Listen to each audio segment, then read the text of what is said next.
Thank you very much, Mr. Chairman. I wish I could be with you in person. I think it's actually terrific we're in Florida. The only state I could think it would be better to be in today would be Georgia, where we can celebrate record voter turnout despite all the claims made on the left of attempts to limit voter access. What we actually saw yesterday in Georgia was record voter turnout, both on the Democrat and on the Republican side, despite there even being a competitive Democratic primary. I'd say that's success. What we're actually seeing is laws being put in place that make it easy to vote and hard to cheat. And so I think it's important now that we've seen the success in Georgia. It's important that we're having this hearing about access to the ballot in Florida, because I think Florida has worked hard to strengthen their laws to ensure free, fair, and secure elections. So is Wisconsin, as I mentioned, Georgia. Voters are noticing, and there's increased turnout at the polls, which is good for our democracy. You see, we don't need top-down federal mandates. States who have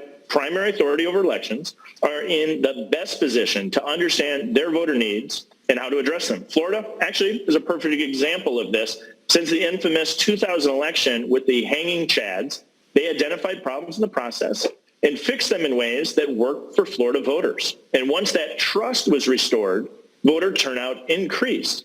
In 2002, voter turnout was 55%, according to Florida's Division of Elections. In 2020, voter turnout was 77%, the highest in 20 years. And just for comparison, because it's hard to do apples to apples, Delaware, home state of our president, had a lower voter turnout rate of just over 68%.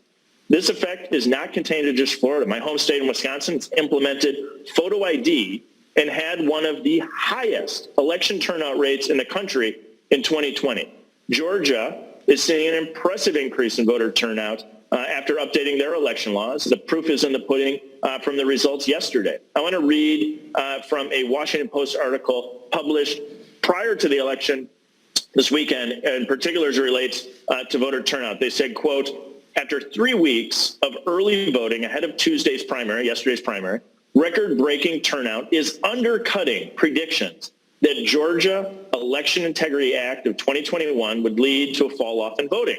By the end of last Friday, the final day of early in-person voting, nearly 800,000 Georgians could cast ballots, more than 3 times the number in 2018 and higher than even in the 2020 presidential year. The fact is federalism works. We don't need to nationalize our elections and unconstitutionally take power away from states as those who support H.R. 1 proposed. Laws like H.R. 1 would have actually made it harder for Florida and Georgia to implement the necessary safeguards that have ultimately restored voter confidence while also increasing participation. Laws like H.R. 1 would instead have the opposite impact, undermining voter confidence because it would gut common sense voter integrity provisions like voter ID. We hear disinformation from those on the left and the Biden administration constantly that states with new election integrity laws are suppressing voters, that common sense voter integrity provisions like voter ID will make it harder to vote. President Biden even received 4 Pinocchios for his claims about the Georgia election law. With all these clearly factually inaccurate statements coming from the Biden administration and those on the left, it's too bad maybe that we don't have Biden's disinformation czar to help us with the fact checks, because the proof is in the pudding from yesterday when we saw massive and record-breaking voter participation in Georgia following their laws to improve voter integrity in Georgia. Instead of attacking key voter integrity provisions and undermining trust, we should be working together to restore faith in our elections. Those on the left continue to make unsubstantiated claims. The Republican-led states like Florida are trying to suppress voters. They are chipping away at America's confidence in our republic.